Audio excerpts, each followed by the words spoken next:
was a general election, and the Conservative Party and the Labour Party both said, vote for us and we will implement Brexit.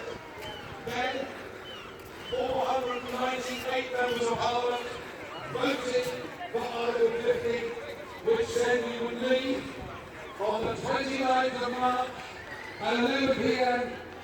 with or without a deal.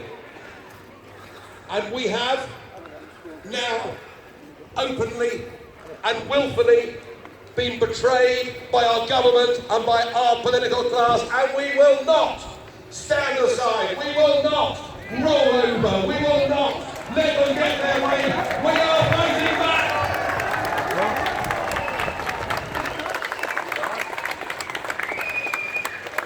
Our politicians may not believe in Britain, but I think our people do believe in Britain. Let me ask you, do you believe in Britain? Do you believe we're good enough to make our own laws and run our own country?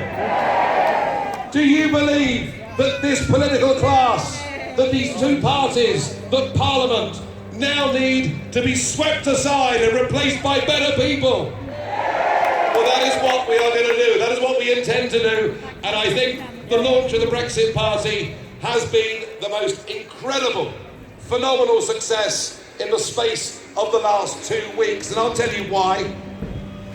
We're optimistic. We believe Brexit offers the most fantastic opportunity to this country. We are supposed to be a democratic nation.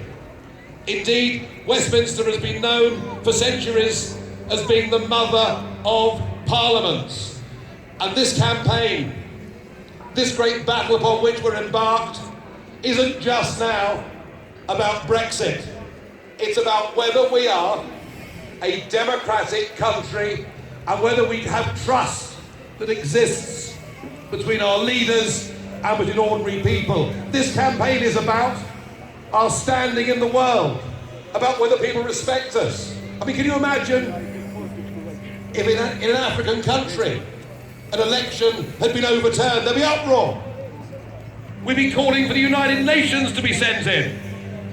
And yet it's happening in our own nation. We will not put up with it. We are going to fight back. And I'll tell you something else. We are going to win.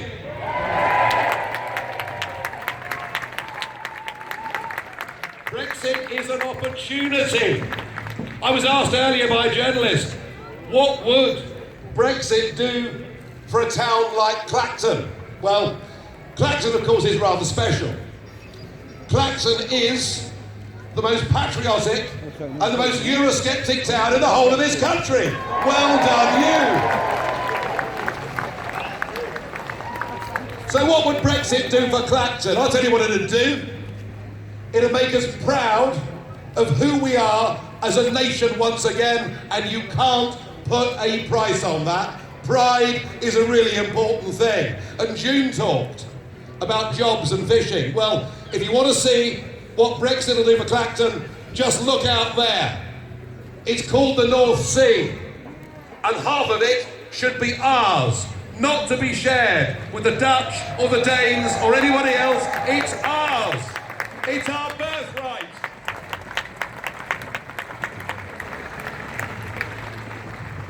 And I'm struck by the quality of people that are now stepping up to the plate and standing for the Brexit Party, supporting the Brexit Party.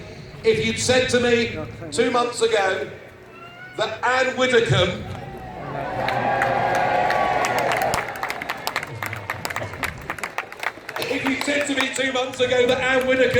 would even leave the Conservative Party, I wouldn't have believed you.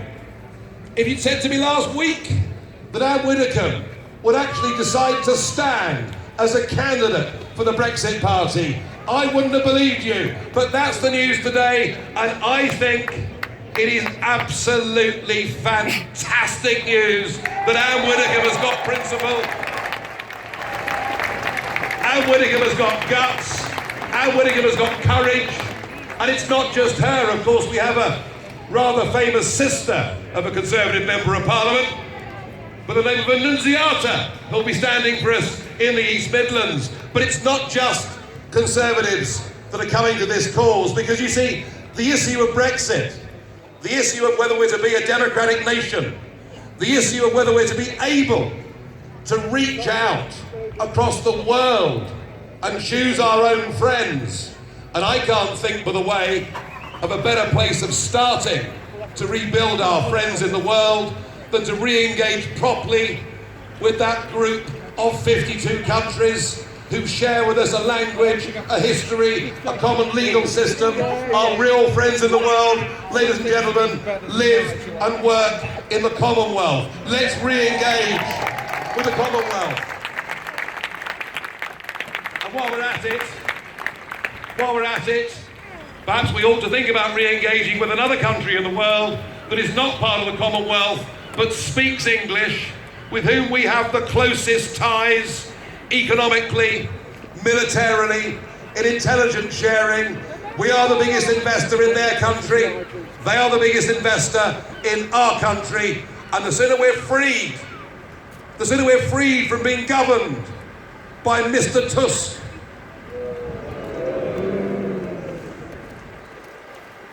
Monsieur Barnier, and of course, the kingpin himself, who isn't much cop after lunch, Jean-Claude Juncker. Hasn't their sheer arrogance during these negotiations summed up why, in this great nation of ours that gave so much in the past, that we should not be governed by unelected bureaucrats in Brussels or anywhere else in the world?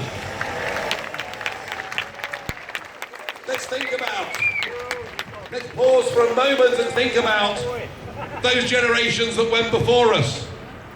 Think up on the seafront at Walton on Naze, the statue that was put up there a few years ago, the first ever statue in this country, put up to a private soldier, Columbine, the man who won the Victoria Cross and lost his life from Walton on Naze in defending this country, and those that did it again in 1939 to 45 and many subsequent conflicts.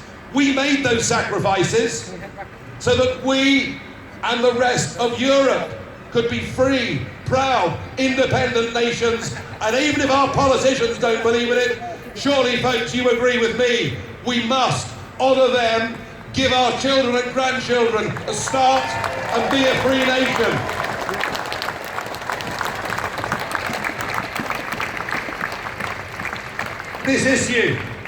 This issue of whether we're a democracy, of whether we're independent, whether we're self-governing, and whether, by the way, we're in charge. Sovereignty does not rest with our members of Parliament. Sovereignty rests with us, the people. We are the masters, they are the servants. They've forgotten that. And on the 23rd of May, I'm going to make them remember who the bosses are. This issue is not about whether you're on the right of politics or whether you're on the left of politics. And yes, sure, we've got Annunziata Rees-Mogg, and sure, we've got Anne Widdecombe, but equally, we've got Claire Fox yesterday coming out for the party, writing in today's Daily Mail. This isn't about left or right. It's about right or wrong. That is what this issue is about. And what we are doing in the Brexit party is we are forming an alliance. We're putting aside whatever things we may disagree on, because there are some fundamental things that we do agree on. We believe in our country, we believe in our people, we believe in our future, we believe we have a great, great opportunity as a free nation to do so much better than our current crop of politicians are doing. The 23rd of May, I'm not asking you on the 23rd of May to go out and vote as a protest, although there is much to protest about. I'm asking you on May the 23rd, to go out and vote with a positive agenda in your mind.